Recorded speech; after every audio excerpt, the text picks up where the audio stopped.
Aloha! I'm Eric Anderson, pastor of Church of the Holy Cross, United Church of Christ in Hilo, Hawaii, and here's what I'm thinking. I'm thinking about the 4th chapter of Mark's Gospel, in which Jesus and his disciples encountered a storm at sea. As is not unusual in the Gospels, Jesus had been working hard throughout chapter 4. He had been teaching in parables. And at this point, Jesus said to his disciples, "Let us cross the lake to the other side." He was tired. He fell asleep in the back of the boat. While he was sleeping, a storm came up, and storms on the Sea of Galilee are nothing to trifle with. His disciples, some of whom had been fishermen, struggled to keep the boat afloat. Eventually, they woke him up, saying, "Do you not care that we are perishing?"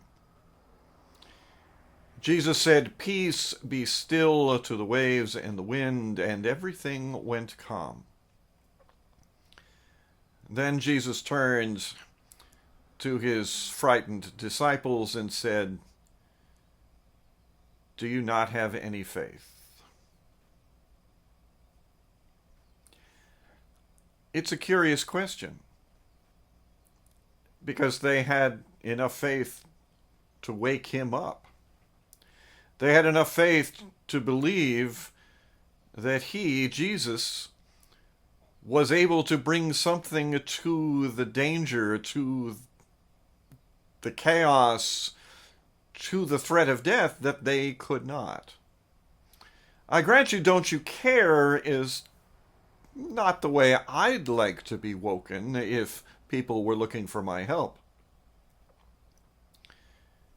But still, they had enough faith to go to Jesus when their own efforts no longer sufficed. I wonder if Jesus' question was not so much about do they have faith in him. I think Jesus may be asking, do you have faith in yourselves?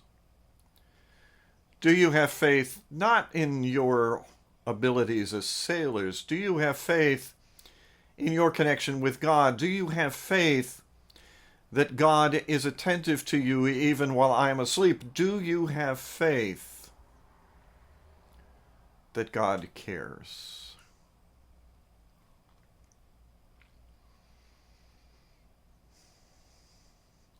I think that's a question that could be asked of any one of us at any moment.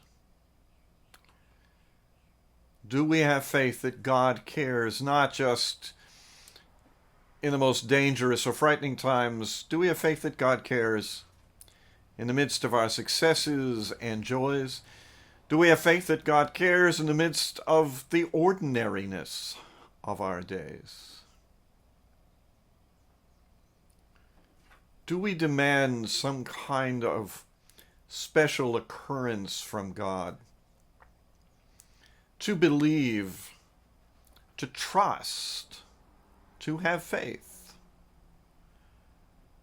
that God is with us?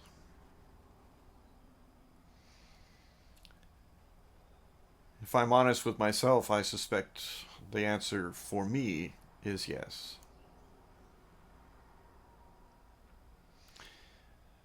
Do you have faith? Jesus asked them. And eventually they did. Do you have faith? Jesus asks us. And I believe that eventually we will. That's what I'm thinking. I'm curious to hear what you're thinking. Send me an email or leave me your thoughts in the comments section below. I'd love to hear from you. From Church of the Holy Cross, UCC in Hilo, Hawaii, that's what I'm thinking.